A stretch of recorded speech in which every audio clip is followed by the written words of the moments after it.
ముందుగా ఎన్పిఎన్ న్యూస్కు స్వాగతం. ఉగాది ముందుగా అందరికీ ఉగాది శుభాకాంక్షలు. విశ్వవసు నామ సంవత్సర శుభాకాంక్షలతో ఈరోజు మీ ముందుకు రావడం జరిగింది. ఉగాది అంటేనే తెలుగు ప్రజలకు గుర్తుకొచ్చేది ఒకే ఒక అంశం, అది పంచాంగం. మరి ఈ ఉగాది రోజున కొత్త తెలుగు పంచాంగం స్టార్ట్ అవుతుంది. ఈ తెలుగు పంచాంగంలో పంటలు ఏ విధంగా దిగుబడి ఉంటుంది, ఏ పంట వేస్తే అధిక దిగుబడి వస్తోంది, మరి ఎవరికి ఎక్కువ ఆదాయం ఉంటుంది, ఎవరికి ఎక్కువ వ్యయం ఉంటుంది, ఈ యొక్క ఆదాయ వ్యయాలు తర్వాత అధిక పంట దిగుబడులను ఏ పంటకు ఎంత బలం ఉందనేసి సిద్ధాంతం గారిని అడిగి కొన్ని విషయాలు తెలుసుకుందాం. స్వామి నమస్కారం. స్వామి, మనం చూస్తూనే ఉన్నాం, మరి ఉగాది అంటేనే ప్రతి ఒక్కరు గుర్తుకొచ్చేది, తెలుగు వారందరూ గుర్తుకొచ్చేది ఒకే ఒక అంశం, తెలుగు పంచాంగం. ఈ తెలుగు పంచాంగంలోన ఏ విధంగా మా యొక్క జాతకాలు ఉన్నాయి, ఏ రైతులకైతే ఏ విధంగా పంట దిగుబడి వస్తుంది, ఏ పంటకు అధిక దిగుబడి రాబోతుందని వారి యొక్క ఉత్సాహం ఉంటుంది. ముందుగా పంచాంగం అంటే ఏమిటి, ఈ యొక్క పంచాంగం శ్రావణం వల్ల లాభం ఏంటి, ఈ విషయాలు చెప్పగలుగుతారా? हे हरिवायुगुरु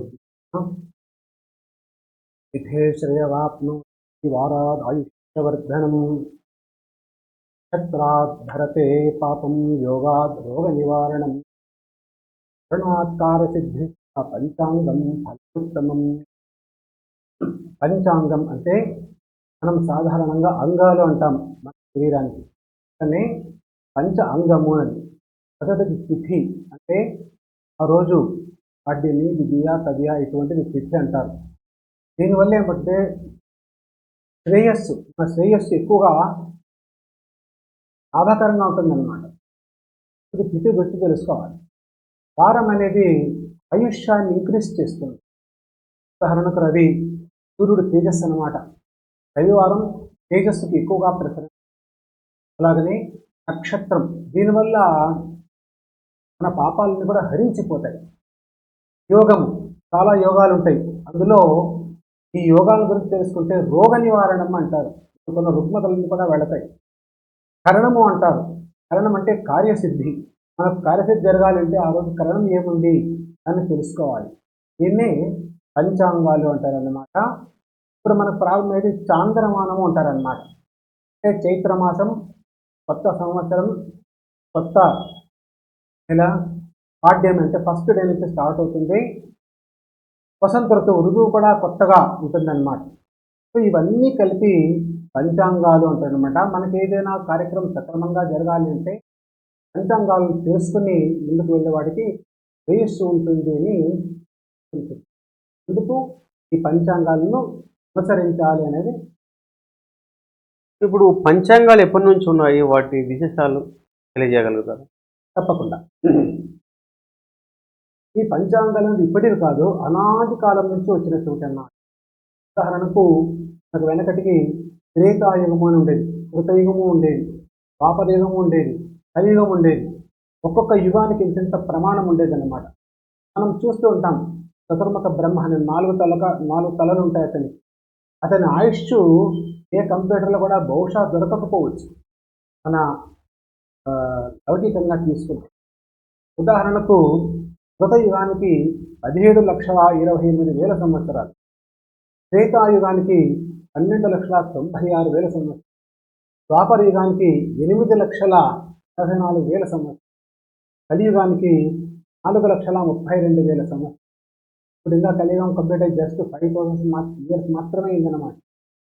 ఈ మొత్తం కలిపితే 43,20,000 ఏళ్ళు అవుతుందన్నమాట. ఇది చతుర్యుగ సహస్రాన్ని బ్రహ్మని దినముచ్చది అంటారు. ఒక బ్రహ్మకు ఈ 4 యుగాలు ఒక్కొక్కటి కలిపి, అంటే 4 కలిపితే ఒక మహాయుగం అన్నమాట.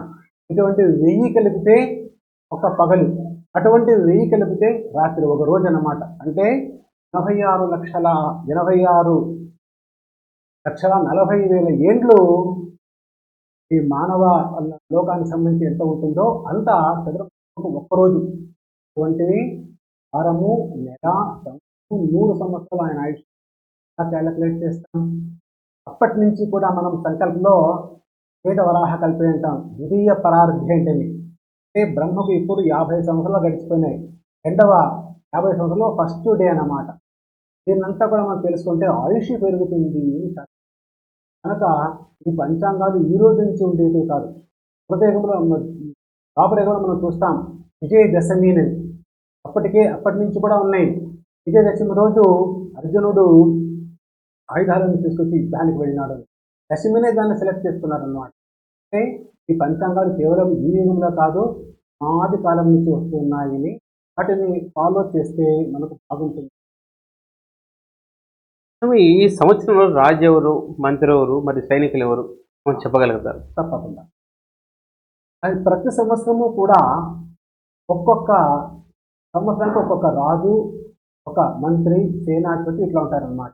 ఎందుకు అలాగా అంటే వారంలో ఏ రోజు అయితే ఉగాది ప్రారంభమవుతుందో ఆ వారానికి ఉన్న అధిపతి ఆ సంవత్సరం రాజు అన్నమాట.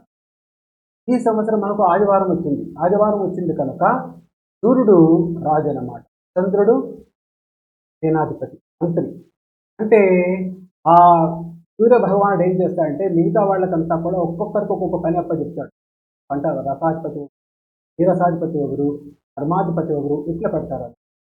అంటే ఉదాహరణకు శనివారం రోజు వచ్చిందనుకోండి శని ఆధిపత్యం, గురువారం వస్తే గురువు ఆధిపత్యం, రాజు తర్వాత రవి. అంటే మనం సాధారణంగా జరిగినట్టుగా పంటలు తీసుకుంటాం. అంటే ఎర్ర ధాన్యాలు ఏవైతే ఉంటాయో వాటిని ఈ సంవత్సరం ఎక్కువ దిగుబడి వచ్చేందుకు అవకాశం ఉంటుంది. కారణం సూర్యుడు రాజు అన్నమాట. అలాగే నీరసాధిపతి శని, అంటే కట్టెలు, పాలు ఇటువంటి వస్తువులు కూడా విశేషమైనటువంటి లాభం వచ్చేందుకు అవకాశాలు. సాధారణంగా ఆదాయం వ్యయం అనేది ఎవరికి ఎంతెంత ఉంటాయి, వాటి విశేషాలు? తప్పకుండా ఈ ఆదాయము వ్యయం అనేది ఒక్కొక్క రాశి పైన 2వ స్థానం పైన 12వ స్థానం పైన ఆధారపడి ఉంటుంది. 2వ స్థానం ధనస్థానం, 12వ వ్యయం ఖర్చు. ఒక్కొక్క రాశికి గురువు తర్వాత శని మారుతూ ఉంటారనమాట. మేషానికి వచ్చినప్పుడు 1వ ఇల్లు, వృషభానికి వస్తే 2వ ఇల్లు, ఇట్లా మారుతూ ఉంటాయన్నమాట. వాళ్ళు ఆ స్థానమానాన్ని బట్టి ఒక్కొక్క రాశికి ఇంత ఆదాయము ఇంత వ్యయము అని నిర్ణయించబడుతుంది. మేషరాశికి వృశ్చిక రాశికి అధిపతి బుధుడు అనమాట. ఈ సంవత్సరం వాళ్ళకి 2 ఆదాయము 14 వ్యయం, అంటే ఇంచుమించుగా 12 రూపాయల వరకు లాస్ ఉంటుంది చెప్పవచ్చు. ఈ శాంతులు కూడా ఉన్నాయి. ఆ శాంతి మార్గాలను పెట్టుకుంటే లాస్ అయితే ఏది ఉండదు అనమాట. అలాగే వృషభ మరియు తులా రాశి వాళ్లకు అధిపతి శుక్రుడు అనమాట. వీళ్లకు 11:5, అంటే 11 లాభం 5 వ్యయం, అంటే ఖర్చు తక్కువగా ఉంటుంది, లాభం ఎక్కువగా ఉంటుంది. మిథున కన్యా రాశుల వాళ్ళకు వచ్చేసి 14:2, అంటే ఆదాయం 14, ఖర్చు 2 అన్నమాట. అలాగే సింహరాశి వాళ్లకు 11, ఆదాయం సమాంతరంగా ఉంటుంది, ఖర్చు సమాంతరంగా ఉంటుంది. కన్యా రాశికి మాత్రము 14, 15, అంటే 14 ఆదాయము 15 వ్యయం, అంటే ₹1 ఎక్కువగా ఖర్చు అవుతుంది. ధనస్సు మరియు మీనరాశుల వారికి సమాంతరంగా ఉంటుంది, 5 ఆదాయం వస్తే 5 ఖర్చు. అలాగే మకర కుంభ రాశులకు కూడా 2, 14, అంటే 2 ఆదాయం 4 వ్యయం ఇట్లా ఉంటుందన్నమాట. ఇక్కడ చాలా మంది కనిపిస్తుంది వాళ్ళకి ఎక్కువ ఆదాయం ఉంది, తక్కువ ఖర్చు ఉంది, మనకు తక్కువ ఆదాయం ఎక్కువ ఖర్చు అని మనం అనుకోవచ్చు. కానీ మన భారతదేశంలో అన్నిటి కూడా ఋషులు మునులు కొన్ని ఎగ్జామ్షన్స్, మినహాయింపులు ఇచ్చారు. వాటిని చేసుకుంటే ఇది బ్యాలెన్స్ కరెక్ట్గా సరిపోతుంది. ఇక్కడ ఆదాయం కానీ వ్యయం కానీ మనకి ఇచ్చేది సప్రథమంగా లక్ష్మీదేవి, ధనానికి అధిపతి ఆవిడ, తర్వాత కుబేరుడు. అంటే లక్ష్మీ పూజను మనం ఎవరికి ఆదాయం తక్కువగా ఉంటుందో వాళ్ళు సాధ్యమైనంత వారాలు, శుక్రవారాలు లక్ష్మీదేవికి కుంకుమార్చన చేయాలి. ఆ కుంకుమార్చన చేయించడం వల్ల వారి కృపతో ఆ బ్యాలెన్స్ ఏదైతే ఉందో సమాంతరంగా వస్తుంది. అంటే శాంతులు చేసుకోవడం వల్ల మనకు ఆదాయం తక్కువ ఉంది, ఏమి ఎక్కువ తీసుకుంటే అవసరం లేదు. ప్రతి దానికి కూడా ఒక మినహాయింపు ఉండదు. మినహాయింపును ఫాలో చేస్తే ఇది శాస్త్రం. స్వామి, రాజపూజితం మరి రాజ అవమానం అంటే ఏంటి, అవి ఎలా ఉంటాయి? ఇందులో ఇక్కడ రాజపూజిత మరియు రాజ అవమానం, ఇది కూడా అంతే. సాధారణంగా రాజపూజిత, రాజ అవమానం అని అంటే కర్మస్థానం అంటే పదవ ఇల్లు, అంటే మనం చేసే వృత్తి ఏదైతే ఉంటుందో దానిపైన ఆధారపడి ఉంటుంది. అక్కడ ఆ రాశిలో ఎవరైతే ఆ, గ్రహం ఉంటుందో ఆ గ్రహాధిపతుల యొక్క ప్రభావాన్ని బట్టి ఒక్కొక్క రాశికి ఒక్కొక్క రకంగా ఉంటుందని. ఉదాహరణకు మనం సాధారణంగా స్టేటస్ మెయింటైన్ చేయాలి అనేది కామన్. ఈ స్టేటస్ అనేది ఎట్లా ఉంటుంది అనేది రాజపూజిత రాజావమానం. కొందరు సంఘంలో బాగా పొగుడుతారు, మంచి స్టేటస్ ఉన్నప్పుడు, స్టేటస్ పోయిన తర్వాత అందరూ చూసుకుంటారు. దీన్నే రాజపూజిత రాజావమానం అంటారు. మేష వృశ్చిక రాశాలకు 5 మంది పొగిడితే 7 మంది తిట్టేవాళ్ళు ఉంటారు. రాజపూజిత 5, రాజ అవమానం 7. అంటే డిపార్ట్మెంటల్ ప్రాబ్లమ్స్ కావచ్చు, సిటీలో కావచ్చు, హౌస్ హోల్డ్ వర్క్స్ కావచ్చు, దీనిలో ఈ రకంగా ఉంటుంది శాస్త్రం. అలాగే వృషభతుల రాశుల వారికి 1, 3 అంటే ఒకరు పొగుడుతూ ఉంటే ముగ్గురు తిరుగుతూ ఉంటారనమాట. ఈ రాశికి కూడా ఇతర కన్యా రాశుల వాళ్ళకి 4, 3 అంటారు. 4 మంది పొగడే వాళ్ళు ఉంటే ముగ్గురు మాత్రం తిరుగుతూ ఉంటారు. అంటే కొంచెం వరకు స్టేటస్ బాగా మెయింటైన్ చేస్తుంటారని చెప్పవచ్చు. కర్కాటక రాశికి 7, 3 అంటారు. పొగడే వాళ్ళు ఎక్కువ ఉంటారు, తిట్టేవాళ్ళు చాలా తక్కువగా ఉంటారు, తొందర ఏం లేదు. సింహరాశికి 3, 6 అంటారు. అంటే ముగ్గురు పొగుడుతుంటే 6 మంది వెనుకల చూస్తూ ఉంటారు. అలాగని ధనస్సు మీన రాశుల వాళ్ళకి 1, 5 అంటే ఒకరు పొగుడుతుంటే 5 మంది చూస్తూ ఉంటారన్నమాట.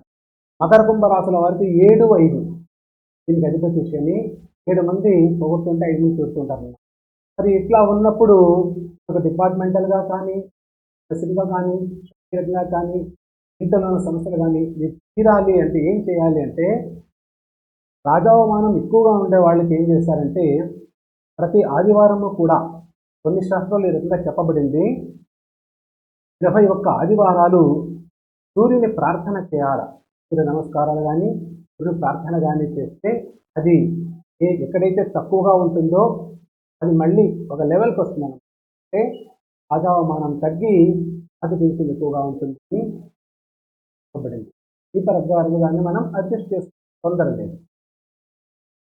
ఈ మకర సంక్రాంతి అంటే ఏమిటి? సంక్రాంతి పురుషుడు ఏ వాహనంపై వచ్చాడు? సంక్రాంతి అంటే సంక్రమణం ఉంటే చేంజ్ కావడం. సాధారణంగా సంక్రమణాలు 12 ఉన్నాయి. మనకు తెలిసినది కర్ణాటక సంక్రమణం, మకర సంక్రమణం మాత్రమే. దేశంలో రవి ఉంటే దేశ సంక్రమణం. అట్లా 12 రాశుల్లో రవి తిరుగుతూ ఉంటాడన్నమాట. విశేషించి మకర సంక్రాంతి, మకర రాశిలో రవి ప్రవేశం చేసినప్పుడు ఇక్కడ ఏ వాహనం పైన మకర పురుషుడు వస్తాడో ఆ వాహనానికి బాగుండదు లేదా తొందర ఉంటుంది అంటే శాస్త్రం. ఉదాహరణకు నరవాహనం అనుకోండి, ప్రజలంతా కొట్టుకోవడం, చెప్పుకోవడం, తెలుసుకోవడం జరుగుతుంటాయి. ఈసారి మాత్రం వరాహ వాహనం అంటారు. వరాహం పైన రావడం వల్ల తొందర అయితే ఇది ఉండదు. మౌఢ్యం అంటే ఏమిటి? అవి ఎప్పుడు వస్తాయి? మరి చేయకుండా ఏమి చేసే పనులేవి చెప్పగలరు? మౌఢ్యం అంటే మనం సాధారణ చూస్తుంటాం. మోడము అంటే కనుక మేఘం అన్నమాట. మేఘాలు ఎక్కువగా ఉన్నప్పుడు సూర్యరశ్మి మన పైన పడదు. గురు మౌఢ్యము, శుక్ర మౌఢ్యము అని 2. ఎందుకు ఇట్లా డివైడ్ చేశారు అంటే, దేవతలకంతా పూజారి గురువు వచ్చేసి గురువు అన్నమాట. అంటే దేవతలు ఏ కార్యక్రమం చేస్తే పూజారిగా గురువుని తీసుకెళ్తారు, బృహస్పతిని. అలాగే రాక్షసులు ఏదైనా కార్యక్రమాలు చేయాలంటే శుక్రాచార్యుని తీసుకెళ్తారు. అందుకే ఈ గురు శుక్రులు పురోహితులు అన్నమాట. పురోహితులు లేకుండా ఏ కార్యక్రమం చేయడానికి రాదు. వివాహం కావచ్చు, కావచ్చు, ఇతరత్ర ఏవైనా కావచ్చు. అందుచేత ఈ గురుమౌఢ్యమి, శుక్రమౌఢ్యం అంటే సూర్యుడి కింద భాగంలో గురువు కానీ శుక్రుడు కానీ వచ్చినప్పుడు ఆ ఇద్దరు కూడా మనకు కనిపించరు. వాళ్ళు లేకుండా మనం ఏ కార్యక్రమం చేయకూడదు అని శాస్త్రం అన్నమాట. అందుచేత గురువు కానీ శుక్రుడు కానీ రవి క్రిందికి వచ్చినప్పుడు ఆ షేడ్లో లైటింగ్గా మనకు కనిపించరు. అందుచేత గురు మౌఢ్యమి లేదా శుక్ర మౌఢ్యం అంటారు. ఈ సందర్భాలలో విషయాలు కానీ, వివాహాలు కానీ ఇటువంటివి చేయరాదు, దేవతా ప్రతిష్టలు చేయరాదు. మరి చేయదగినవి ఏవి అంటే శ్రీమంతం కానీ, విద్యాభ్యాసం కానీ, చిన్న చిన్న కార్యక్రమాలు వేసి వాటికి కొంత తొందర. కనుక మౌఢ్యం కూడా ఈసారి నిర్ణయించబడిన పంచాంగం ప్రకారం 10/6/25 నుండి 10/7/25 వరకు గురుమౌఢ్యమి, అలాగే 26/11/25 నుంచి 12/2/26 వరకు కూడా శుక్రమౌఢ్యమి, అంటే ఈసారి మాఘమాసంలో వివాహ ముహూర్తాలు ఆల్మోస్ట్ లేవు అన్నమాట. కనుక అట్లా ఎవరైనా ఉన్నప్పుడు ముందుగానే, అంటే మాసంలో కానీ ఇంకా అర్లీగా కానీ, లేదంటే కనుక వైశాఖ మాసంలో కానీ, అంటే నెక్స్ట్ 26 వైశాఖ మాసం పాలు చేసి సో మీ సంవత్సరంలో ఏ నదికి పుష్కరాలు వస్తాయి, అవి ఎలా వస్తాయి? పుష్కరం అంటే పుష్కరుడు అని చెప్పేసి ఇంద్రుని యొక్క స్నేహితుడు అనమాట. ఆయన సాధారణంగా ఇంద్రలోకంలో ఉంటాడనమాట. ఆయన బృహస్పతితో పాటుగా ఒక్కొక్క సంవత్సరం ఒక్కొక్క నదికి వస్తాడు. ఉదాహరణకు మేషరాశిలో గురువు ఉంటే మేషరాశికి సంబంధించినటువంటి నది ఏదైతే ఉంటుందో ఆ నదిలో పుష్కరుడు ఉంటాడనమాట. అంటే దాన్ని పుష్కరాలు అంటారు. ఈ సంవత్సరం వచ్చేసి సరస్వతి నది ఉత్తర భారతదేశం నుండి ఆ నదికి పుష్కరాలు వస్తాయి. ఆవిడను గుప్తగామిని అని కూడా అంటారు. పుష్కరుడు ఆ నదికి గురువుతో పాటుగా రావడం వల్ల సరస్వతి నది పుష్కరాలు అని చెప్పేసి ఈ సంవత్సరం. ఈ సంవత్సరంలో ఏమైనా గ్రహణాలు వస్తున్నాయా? అవి కొన్ని సందర్భాలలో గ్రహణం అంటే పట్టుకోవడం అన్నమాట. ఖగోళంలో సూర్యుడు, భూమి, చంద్రుడు వీరి మధ్య ఉన్నటువంటి ఒక సంపర్కమే గ్రహణం అంటారన్నమాట. ఉదాహరణకు సూర్యరశ్మి భూమి పైన పడకుండా వస్తాడు, అందుచేత దాన్ని సూర్యగ్రహణం అంటారు. అలాగే సూర్యరశ్మి చంద్రుడి పైన పడేటప్పుడు భూమి అడ్డం వస్తే చంద్రగ్రహణం అంటారన్నమాట. చంద్రగ్రహణం ఎప్పుడూ కూడా పౌర్ణమి రోజు వస్తుంది. సూర్యగ్రహణం అమావాస్య రోజు మాత్రమే వస్తుంది. రాహువు, కేతువు లేదా చంద్రులు వీళ్ళు వచ్చినప్పుడు ఈ గ్రహణాలు ఏర్పడతాయి. గ్రహణ సమయంలో చాలామంది వాళ్ళు పాటించాలి. ఎందుకు అంటే అమెరికాలో దాదాపుగా 10 సంవత్సరాల క్రితం ఒక సైంటిస్ట్ కనుక్కున్నాడు. ఏది అంటే 18 కిలోమీటర్ల లోపల ఉన్నటువంటి బ్యాడ్ సిమ్టమ్స్, బ్యాక్టీరియా అంతా కూడా పైకి వస్తున్నాయి. అవి ఆ కాలంలో శరీరంలో ప్రవేశం చేసినట్లయితే అప్పటికి ఏ దోషం లేకపోయినా ముందుకు భయంకరమైన రోగాలు వచ్చేందుకు అవుతాయి అని నిర్ణయించినారు. ఇదే మన వెనకలు ఉండేటటువంటి పూర్వీకులు ఆ సందర్భంలో గర్భను పక్కన పెట్టుకోవడం కానీ, గర్భవతులు లోపల ఉండడం కానీ, ఎందుకంటే బయటకు వస్తే ఆ రేస్ వచ్చి అటాక్ చేసేందుకు అవకాశం ఉంటుంది. శిశువుకు గర్భస్థ శిశువుకు ప్రమాదం ఉండే అవకాశాలు ఉంటాయి. అటువంటి సందర్భంలో ఆడవాళ్ళు గర్భవతులుగా ఉన్నప్పుడు పనులు ఏమీ చేయరాదు. ఉదాహరణకు కత్తితో కోయడం, ఇటువంటి బరువైన పనులు చేస్తే శిశువుకు ప్రమాదకరమవుతుంది శాస్త్రం. ఈ సంవత్సరం వచ్చేసి ఈ గురు శుక్రమౌఢ్యాలలో కార్యక్రమాలు ఏవి కూడా చేయకూడదు అని చెప్తారన్నమాట. మరి అంతేకాకుండా గ్రహణ సందర్భంలో కూడా జాగ్రత్తగా ఉండడం. 3/3/26 అంటే మార్చిలో 3వ తారీఖు చంద్రగ్రహణం వచ్చి మధ్యాహ్నం 3:23 నుండి సాయంకాలం 6:50 వరకు ఉంటుంది. ఎందుచేత అంటే 6:30కంతా సూర్యుడు మునిగిపోతాడు, చంద్రుడు ఉంటాడు కనుక ఇంకా గ్రహణం ఉంటుంది కనుక అది మనకు భారతదేశానికి కనిపిస్తుంది. అలాగనే 7/9/25 ఈ రోజు ఆదివారం రోజు రాత్రి 10 గంటల నుంచి మధ్యరాత్రి 1:30 వరకు కూడా గ్రహణం ఉంటుంది.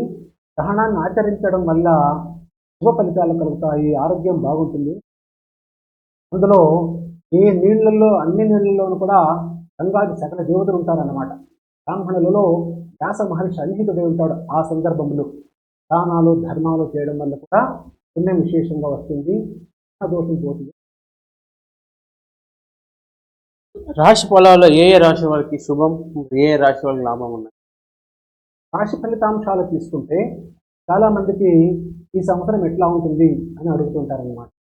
ఇందులో కొన్ని రాశులకు మాత్రం దోషం ఉంది. కుంభరాశికి, మీనరాశికి, మేషరాశికి, రాశికి, వృశ్చిక రాశికి, ధనస్సు రాశికి ఈ రాశుల వారికి విశేషంగా దోషం ఉందన్నమాట. ఈ దోషాలకు ఏం చేస్తారంటే వారి నక్షత్రాలు తీసుకుని వారి రాశులను బట్టి వాళ్ళు శాంతులు చేసుకోవాలన్నమాట. ఉదాహరణకు కుంభాలు బాగాలేదని రాశి వాళ్ళకి సూర్యోపాసన చేయాలి. కుంభరాశికి కానీ దోషం ఉన్నట్లయితే శనికి ఉపాసన చేస్తారు. ఆయా రాసుల వారు ఆయా గ్రహాలకు ఉపాసన చేస్తే దోషం తగ్గుతుంది. అంతేకాక ఈ సంవత్సరం వచ్చేసి కుంభము, మీనము, మేష రాశులకు తాడేశారు. చాలా మందికి తాడేసాత అంటే అది ఏదో శని తిప్పుతుంది అని అంటారు. శని ఒక్కొక్క ఇంట్లో 2.5 సంవత్సరాలు సంచరిస్తూ ఉంటాడు. 3 ఇండ్లు అనుకోండి, 12, 1, 2. ఈ 3 ఇండ్లలో 2.5 కలిపి సాడే సాత్ అంటారు. ఈ సాడే సాత్ ఉన్నటువంటి వాళ్ళు ఒక శాంతిని చేసుకుంటే పూర్తిగా ఉపశమనం అవుతుంది శాస్త్రం. వాళ్ళు ఏం చేయాలంటే ఒక కంబడి అంటారనమాట, నల్ల కంబడి, దానిపైన ఒక బాండలి, ఇనుప బాండలి పెట్టి నువ్వులు వేసి శనిని ఆవాహన చేసి శని పూజ చేసి బ్రాహ్మణులకు దానం చేయాలి. దీనివల్ల ఈ సాడే సాత్ దోషం పోతుంది అని పంచాంగాల్లో ఉల్లేఖించబడింది. ఇది మొదటిలో కానీ మధ్య కానీ చేసుకోవచ్చు. 7.5 సంవత్సరం వరకు ఇబ్బందులు పడుతూ ఉండాలంటే చాలా తొందర అవుతుంది. ఆ ఇబ్బందులు తొలగడానికి శాంతి ఇబ్బంది ఉండదు, చక్కగా ఉంటుంది, శని అనుగ్రహం అవుతుంది అని కూడా. ముహూర్తం అంటే ఏమిటి, దాని ప్రాశస్తం తెలియజేయగలుగుతారా? ముహూర్తం అంటే 48 నిమిషాలకు ఒక ముహూర్తం. సాధారణంగా గృహప్రవేశాల్లో, వివాహాల్లో కానీ ఇతరతర కార్యక్రమాల్లో కానీ ముహూర్తం అంటే 48 నిమిషాలు. చాలామంది ఏం చేస్తారంటే ఈ కాలంలో ముహూర్తాలకు విలువ ఇవ్వడం లేదు. అసలు ముహూర్తం అంటే ఏమి అంటే మన చుట్టూ కూడా 360 డిగ్రీలలో అన్ని గ్రహాలు తిరుగుతూ ఉంటాయి. ఈ రాహువు ఇలాగా ఆ తిరిగేటప్పుడు వాటి రేసెస్ భూమి పైన పడుతున్నాయి. మంచి రేసెస్ పడినప్పుడు అంటే వాటి శుభ వీక్షణ ఉన్నప్పుడు చేసుకుంటే శుభం కలుగుతుంది. అశుభ వీక్షణ ఉన్నట్లయితే ఆ కార్యక్రమం. సాధారణంగా ఒక 10 సంవత్సరాల క్రితం ఇస్రోలో రాకెట్ను వదలడం జరిగింది. వాళ్ళు ఏది పట్టించుకోలేదు, ఏం చేయలేదు. లగ్నంలో రాహువు కుజుడు ఉన్నప్పుడు దాన్ని వదిలినారు. ఆ సగంలో పోయేటప్పుడు పేలిపోయింది. కారణం ఏమి అంటే అక్కడ రాహువు తర్వాత కుజుడు కలిస్తే ఫైర్ అన్నమాట, ఫైర్ అండ్ యాక్సిడెంట్. అంటే దాన్ని కూడా ముహూర్తాన్ని నిర్ణయించాలి. వెనకటి కాలంలో ఎంతో చేసుకుంటున్నారు. అంతేకాకుండా ఈ ముహూర్తం అంటే 48 నిమిషాలు. వివాహాలకు ముహూర్తం పెట్టినప్పుడు ముహూర్తంలోనే చేయాలి. అట్లా చేయకపోతే మృత్యు పంచకం పడితే ఎవరెవరు చనిపోతారు, రోగ పంచకం ఉంటే రోగాలు వస్తాయి, ఘోర పంచకం ఉంటే దొంగతనాలు జరుగుతాయి, ఇటువంటివి ఉంటాయన్నమాట. ఒకసారి సుమారుగా 10 సంవత్సరాల క్రితం భాస్కర శాస్త్రి అని ఒక అతడు ఉండేవాడు. అతడు జ్యోతిషం దిట్ట, విశేషమైనటువంటి సాధన చేసి ఉన్నాడు. అమ్మవారి యొక్క కృపా కటాక్ష అమ్మవారి ఉపాసన. జ్యోతిష్యంలో ఆయన ఒక లగ్నం నిర్ణయిస్తే ఏదీ జరగరాదు. అయితే వెనకటి కాలంలో ముహూర్తం పెట్టాలంటే టైమింగ్స్ లేదు. టైమింగ్స్ వచ్చినది BBA నుంచి 1700 నుంచి, అంతకుముందు వాటి లేవు. ఎట్లా చేసేవాళ్ళు అంటే పురోహితుల ఇంట్ల ముందు ఒక పొడవైనటువంటి స్తంభం ఉండేది. సూర్యరశ్మి ఎట్లా పడుతుంటుందో అట్లా ఆ సమయాన్ని నిర్ణయించేవాళ్ళు అన్నమాట. ఆ ప్రకారంగా అతడు ముహూర్తాలు పెట్టేవాడు. ఒకసారి అతనికి కూతురు పుట్టింది. ఆమెకు లీలావతి అని పేరు పెట్టాడు. తర్వాత జ్యోతిష విభాగంలో చాలా పరిచయం ఉంది కనుక అతడు ఆ అమ్మాయి యొక్క జాతకాన్ని పరిశీలన చేస్తే అందులో వివాహము జరిగిన రోజే వైధవ్య ప్రాప్తి ఉంది. ఆ అమ్మాయి జాతకం అలాగా ఉంది. అంటే భర్త వెళ్ళిపోతాడు. అది దాన్ని చూశాడు, ఎవరికి చెప్పుకోలేడు. జ్యోతిష శాస్త్ర ప్రేమికుడు అయినా కూడా చెప్పలేడు.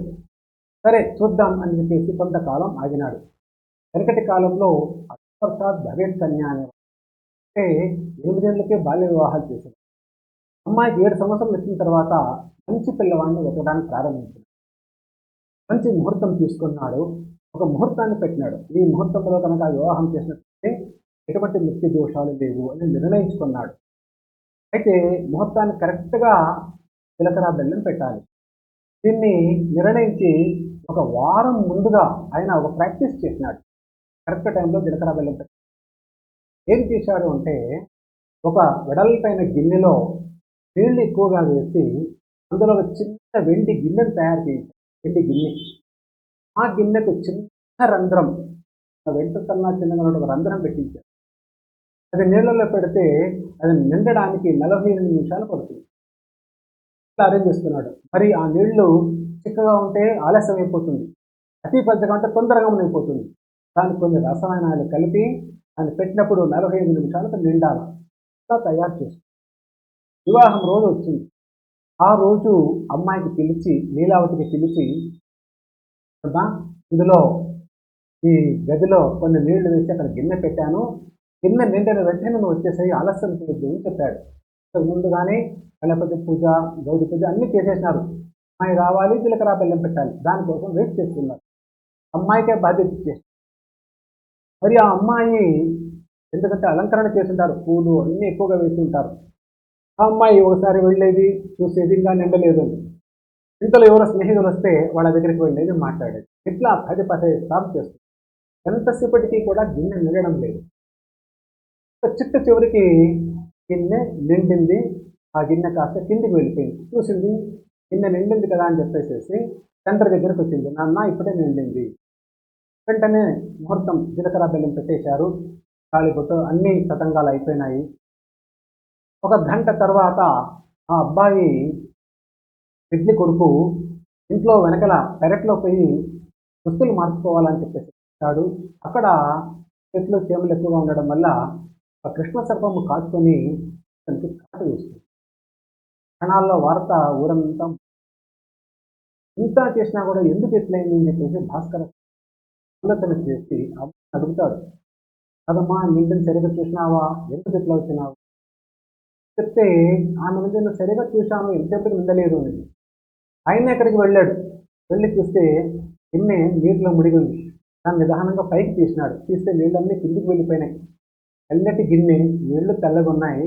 దాని మధ్యలో చిన్న ముత్యం ఒకటి పడి ఉంటుంది. ఆ ముత్యం ఎక్కడి నుంచి వచ్చింది అంటే, ఆ అమ్మాయి చెవికి ఎప్పుడో చేయించినప్పుడు అక్కడ బాగా అరిగిపోయింది, దాన్ని పట్టించుకోలేదు. ఆమె వెళ్ళి చూసి వచ్చే ఆ ఫోర్స్లో ఆ చిన్న ముత్యం కాస్త విరిగి ఆ నీటిలో పడింది. ఎప్పుడైతే పోయి ఆ రంధ్రానికి అడ్డం పడిందో నీళ్ళు, దీంతో